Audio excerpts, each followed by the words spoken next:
So, anybody know who this is? Yeah. Yes, Billy Joe Armstrong. Not important to the presentation, I just like the image.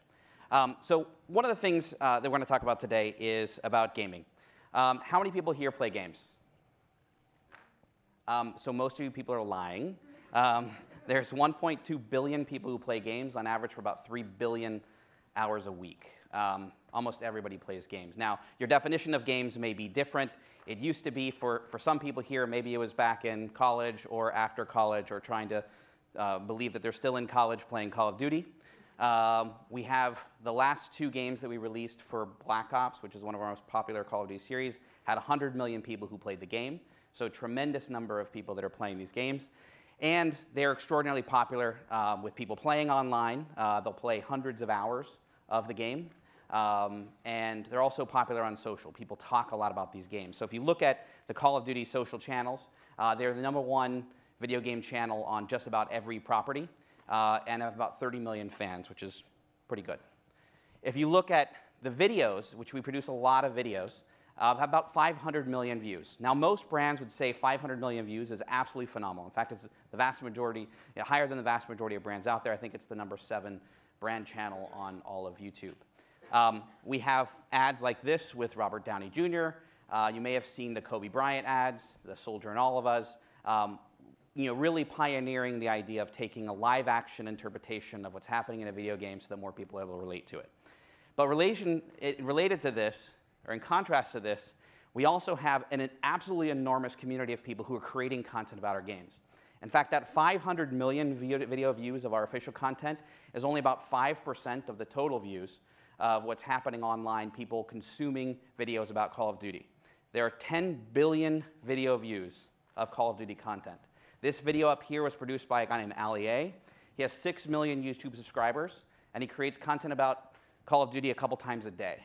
This particular video, which was about a 20-minute playthrough of part of the game, had 19 million views.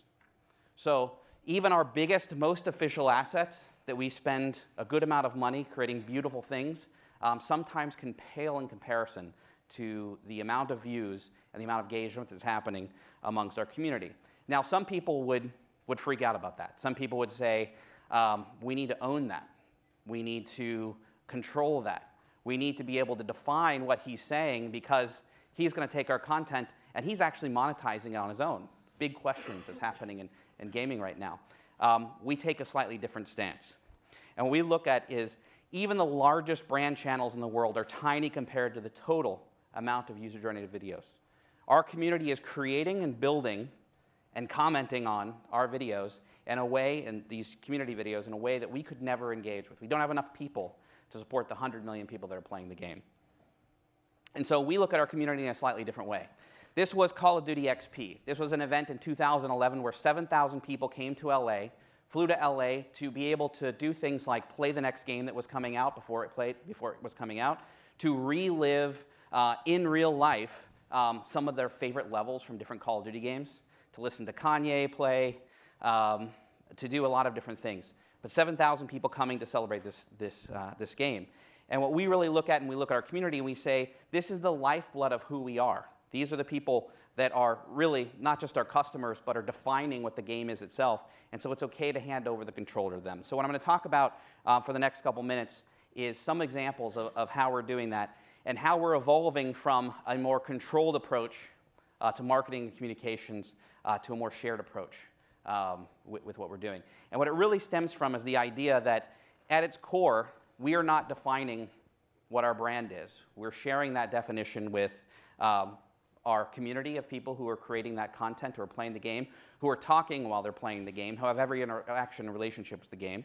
Influencers, these are guys that are not just the long tail, I'm going to show you what I'm playing, but have 5 to 6 million subscribers who are going to see this gaming footage. And then what we're creating ourselves. In its entirety, we are influencing the awareness consideration, that preference and favorability, whether people are going to buy the game or not, and the advocacy for that brand. And so when we look at this, the old form of you'd say how we looked at influencers and its engagement with the community was a pretty traditional approach. So Kevin Spacey was the star of our last video game. Did anybody know that? If you played the game? A couple people. play the game? Thank you. I also told you at lunch. So maybe not the prime audience here. But everybody knows Kevin Spacey, right? So this is a traditional icon. This is the star of the video game. Instead of choosing a next movie, he chose a game as his next project. In fact, he was the first person ever to go on to late night TV and unveil a video game sitting on the couch and said, roll clip. You know, it's usually for a TV show or for a movie. He did it for a video game. But we also look at this, and there's a lot of celebrities that are fans. And so we've evolved very much our approach to, looking at influencers and celebrity by saying, how can we engage those folks that are, traditionally famous, athletes, movie stars, folks like that, but also, how can we help them celebrate their fandom? We also do a tremendous amount of working with folks like Allier or Syndicate. These are folks on Twitch, pro gamers, folks on YouTube. How many people have ever been on Twitch here? Do you know what it is? So Amazon spent $1 billion for Twitch. It has 100 million visitors per month that watch people play video games. Absolutely massive and about to become even more massive. So the things that we're doing with them, I'll talk about some examples. And then you have the content creators. These are the folks that if you have an 8-year-old, they're probably watching more of this content than anything else that they do in their lives, because YouTube is the #1 channel for kids age 6 to 12. And what they're doing is they're creating a relationship with YouTubers, content creators, who are defining their relationship to the outside world in many ways, for better or worse. So when we think about our approach, and this is actually from in-game. This is, if you haven't played a video game lately, it's pretty incredible. That's not a photo. That's actually inside the game itself. So it's pretty remarkable what we can do. So when we think about games these days, we still take an approach where, to some degree, we have these traditional icons. We have big-name folks that are in the game, that are in the ads, that are marketing this, that are engaging with a broader audience of people that are playing the game. But we use them and we partner with them in very interesting ways. So this is last year when we were unveiling Call of Duty Advanced Warfare, which is the game that Kevin Spacey was in. And what we did was we created an audio clip. This is actually just a visualization of the audio clip on the left there. And inside that audio clip, which was a 15-second soundbite of Kevin Spacey talking in the game, we embedded an image. So this image on the right could actually be decoded online, and you could actually figure out what that was. Now, nobody knew what that 15-second soundbite was. Everybody speculated that it was something from House of Cards Season 3, because it was merely his iconic voice saying really, really dastardly things about how he's going to kill a bunch of people. And so what we do is, even when we're partnering with these traditional icons, though, we're finding interesting ways to be able to tell their stories and have them engage with other people. So this was a sound clip that was posted online anonymously. Nobody knew what it was. People started speculating, from Variety to CNN to all over the place, started speculating about who it was, what it was. Was this House of Cards Season 3? People then decoded this image. They started to say, that doesn't look like House of Cards. It looks like something that could be from a soldier. And they tied it together, and within about 2 days figured out that it was for Call of Duty. So even when we're working with traditional icons, we're doing it in interesting ways. We just unveiled Guitar Hero Live a couple weeks ago in New York. So this is the return of Guitar Hero. About 40 million people played it the last time. It's been out of the market for about 5 years. And so when we introduced Guitar Hero back to the world, of course we had some rock stars that were there. Pete Wentz and Fall Out Boy, their songs are in the game. Gerard Way from My Chemical Romance also came up there. They played the game. They loved the game. Their songs are in the game. So that's a very traditional approach to how we're doing it. It works. People are really excited. Pete was really excited. But what's happening, though, is we're finding that a lot of people are skipping through these even traditional icons or these big ads. And this is, I think, what everybody sees all the time, the TrueView ads on YouTube, where it says you can skip the ad in 5, 4, 3, 2, 1. And people, I don't know, do you skip the ad, or do you ever actually watch the ad? Everybody skips the ads, right? In fact, 82% of people ignore online ads. That's not specific to this, but it's probably applicable that we skip it, we don't want to watch it, we don't need it. If you have any kids, they hate watching live TV because they can't fast forward. That's why they go to Netflix. That's why they go to DVR. They absolutely hate it. They can't stand it. They don't understand how anybody would ever do such a thing, at least my daughter, who's 7 and highly vocal. But what happens here, and this is from a Nielsen study in 2011, which I only kind of partially believe, is that 92% of people trust word of mouth. They trust recommendations. They trust when an average person tells them, hey, this is good or this is shit. 47% of people trust an ad. I don't know, actually that seems what's really, really high, is I don't know how many people trust an ad. There's all kinds of studies I'm sure that everybody's either read or written in here about the lack of trust in ads. But I think what's important here is looking at, even as a major marketer who is working in partnership with some of the biggest traditional icons in the world and producing ads that are not only watched on TV, but can get 30 million views for an ad on YouTube, that we're moving well beyond that. And the reason is that we understand that influence is not only that reach that we have from a traditional marketing approach, but it's that authenticity, the word that everybody's been saying today. It's the idea that in order to have a relationship with our audience, it has to be an authentic relationship. Because if you're ever trying to market to a 16-year-old or an 18-year-old or a 22-year-old who's trying to decide or not to decide to buy your game, they're going to call bullshit on everything. And they're going to smell if they think there's not an actual relationship that you have with a brand. And so what we do is we approach things in that, with that as the start, as the base. So this is Marshawn Lynch, beast mode, Seattle Seahawks, I'm sorry. He came to the studio, Treyarch, which is making the next Call of Duty game. And we actually have somebody here whose son works at Treyarch. I don't know if he was at, okay, yeah. So this is an incredibly popular studio. They produce the most popular Call of Duty game ever. 100 million people have played it. He's a huge Call of Duty fan. He loves playing the game. And so we invited him to the studio to play the game before it was revealed to the world. Now, this guy loves Call of Duty. And we have a lot of athletes. We have about 300 athletes who come through the studio, who we partner with, who sometimes we even bring the game to them. We have Afrojack, who's a European DJ, who loves the game so much he flew out to San Francisco on his own plane to meet the audio engineers who produced the audio for the game. And then in exchange, we were like, hey, he loves it so much, let's just send the game to him. And before he went on stage to play his concerts in front of 100,000 people, he and his buddies would play the next game before it came out. And so a lot of it is having a relationship, identifying the people who love the brand, and then giving them an opportunity to talk about it as well. This is Roy Hibbert from the Pacers. This is, I love this because it says Black Ops 3 just got announced and I've got my crew ready. This guy over here is awesome. So authentic fans. These are guys that love to play, that when they come into town, we invite them in the studio and they play. And a lot of what we're doing is saying, even when we're talking about celebrity integrations, celebrity programs, even people that are thinking about the game, is we start from the root of, will people believe this because is it actually real? And it is. And the true fandom is what makes a huge difference in terms of how we're thinking. What we're also doing is we're following and leading, in many ways, the next revolution of what's happening in sports, and that's esports. Esports is the idea that people are having competitive gaming. They're battling for oftentimes millions of dollars.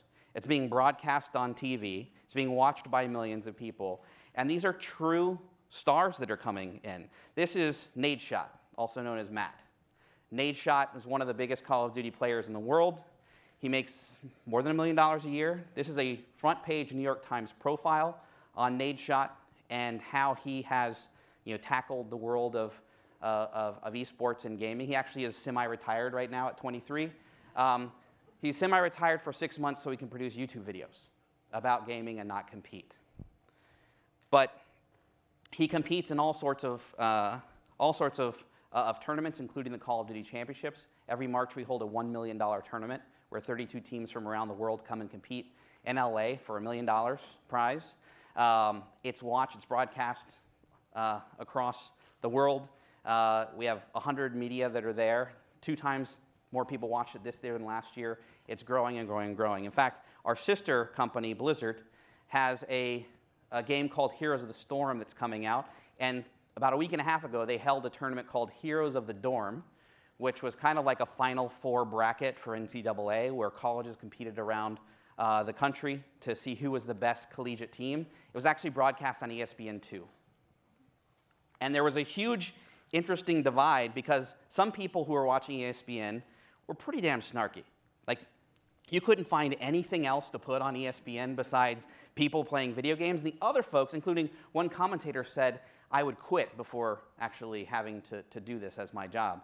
Where then you had hundreds of thousands of other people that were watching this. In fact, These types of tournaments often get hundreds of thousands to millions of people who watch these. And they're watching oftentimes not on ESPN, they're watching on Twitch. So this is a screenshot. Most of you have never seen what Twitch actually looks like. So this gives you an idea. What's happening here is this is from earlier this week. Professor Broman, who is a Twitch influencer. Deej, who works for Bungie, who's our partner in one of our games, Destiny. They're playing live for the first time ever in the world. New content that hasn't come out yet that nobody has seen that's going to be coming out in a couple weeks. 184,000 people were watching this during the middle of the day simultaneously. That's 819,000 people total, 184,000 people at a time watching this in the middle of the morning. And it's tremendous engagement they had as well. You can look at all the people that are commenting here. I didn't actually read what they were, so I'm a little frightened. Sometimes they can get a little aggressive. But this is the way people are engaging with content. This guy is a real star sitting next to somebody who created the game right there, and you have 185,000 people that are watching. And so when we think about the move from Kevin Spacey to Roy Hibbert to Professor Broman, they're all along the spectrum in terms of how people are engaging with this. It sounds ridiculous. It's probably the most ridiculous sentence I've ever said. But it's entirely true in terms of how people relate to our brands. Amazon spent $1 billion for them, and they doubled in viewership last year, and they'll probably double again. An absolutely enormous viewership. The last category that we look at here is YouTubers. And this ranges from our core guys who just create Call of Duty content like Ali A, who had created 30 videos in the last 3 weeks about the new game. They were watched 26 million times. To mass consumer YouTubers who are creating content about everything. The reason why I love YouTubers is people talk about all the time celebrity, celebrity, celebrity, and people have a Twitter handle, or they have YouTube following, or they have Facebook friends, and they have those followers. YouTubers come with content, they come with a built-in audience, and they come with a relationship with the brand, or with their fans, I'm sorry. And that's extraordinarily important, is the relationship that I have as a brand with my consumer is entirely different, or radically different, than the relationship that individual YouTubers have with their fans, who really see them as friends. VidCon is a video conference for YouTube creators and those who love them. From 2010 to 2015, the number of people who've gone to VidCon has increased by 1,000%. Last year, 18,000 people came, and huge lines, this is from VidCon actually, of people waiting to meet YouTubers. It sounds ridiculous and crazy. It's not. It's the future of how people are relating to two personalities online. So we've been doing this for a couple years. This is a guy, FPS Russia. Have you ever seen an FPS Russia video? He is a Russian who blows stuff up. And he has hundreds of millions of YouTube views as a Russian who blows stuff up. So 3 years ago when we were introducing Black Ops 2, it was a big change for our franchise because we were, for the first time, going into the future. And we didn't know how people were going to react to the fact that we're now 50 years in the future. And so one of the things that we did is we partnered with FPS Russia to create this quadcopter. And he posted a video onto his own channel without any mention of Call of Duty at all. That was this quadcopter blowing a bunch of stuff up. People didn't know what to think of it. In fact, RT covered it as an actual story. So this is a clip from RT. Covering it as a Russian arms dealer with a quadcopter from the future. It was viewed 26 million times and was an enormous, really positive bump for the game at the beginning. And we've been doing that ever since. That was a one-off. That was the, I wonder if we can do this moment 3 years ago. Now we have a team in place that works on our PR team that is creating this full-time. They're dedicated. Last year, we partnered with more than 200 YouTubers who created 5,000 videos that drove 360 million views, all of them unpaid. Just by giving them access, inviting them to the studio, giving them gameplay or the chance to meet people, to talk to them early, they created videos that were watched by 360 million people. This is one of my favorites. It actually is a good example of, and actually it doesn't play, it's going to trick the hell out of you guys. It's like a PDF. But you can look for it. It's More Consoles, the name of the guy in the UK. And we actually had this idea. We wanted to recreate the box art, the key art for Destiny, which is a new game. It was about space and the future and whatnot. And we wanted to be able to launch something into space and recreate it. And it just didn't come together fast enough. We were doing so many other things. So we talked to our buddy, More Console, and said, hey, we think this is an awesome idea. Do you want to do it? And we connected him with a guy in the UK who had a high-altitude weather balloon, and they went and created it, and they shot it. And this is a still from the cover art, or the recreation of the cover art at 107,000 feet. They actually recreated what it was like for this thing called the Traveler to be coming to the Earth. Just a phenomenal way of saying, we can't do it from our channels, we can't do it from a marketing basis, but it's an interesting idea, so we gave it to somebody else, and they did an amazing job with it. This is also what's happening. This is a channel called Skylanders Boy and Girl. So we have Skylanders, which is the #1 kids video game in the world. And a dad whose kids love Skylanders created an entire YouTube channel with 500,000 subscribers talking about our game. We don't pay him. We're friends with him. He comes to all our stuff. He's awesome. He's a really good dude. He makes raps about the games. This is a 1-hour playthrough of the game watched by 3.5 million people. And again, YouTube, #1 channel for kids age 6 to 12. This is what they're watching for an hour and an hour and an hour and an hour. And that's him up there with his kids. He's an awesome guy. This is also Diamond Minecart. So he's one of the most influential Minecraft YouTubers. And Minecraft has just an absolutely enormous, above any other brand in terms of viewership. Kids not only play it like crazy, but they also watch it like crazy. Not one of ours, but it's a great game. And he doesn't see Minecraft and Skylanders as competitors, so he creates videos about Skylanders too. And he reaches entirely new audiences of folks that we wouldn't reach before. The last thing that I would mention is something we did recently with Snapchat. So this is a screenshot from old game Call of Duty Black Ops 2. We updated the game, even though it came out 3 years ago, and we put this little thing in the corner over here. That's actually a snap code. So people played this game, and they're still playing it. Millions of people are still playing this 3 years after it was released. And if they played it, they noticed that something was different, that we actually updated the game with this snap code.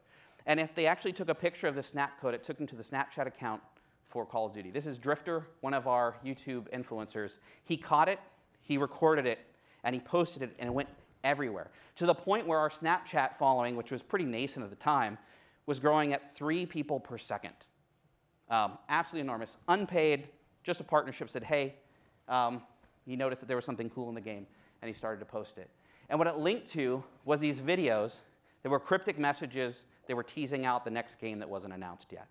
And so it's an example of how, through partnership, through understanding our community, through realizing that a lot of these guys may have started as influencers on YouTube, they're moving to Twitch, they're moving to Snapchat, they're cross-promoting on Instagram. All these guys are finding a community across each of these platforms, and we're developing relationships with them. And in the process, millions of people are finding these small, discrete teaser assets about our game instead of having us go on TV or do something dramatic with some traditional icon.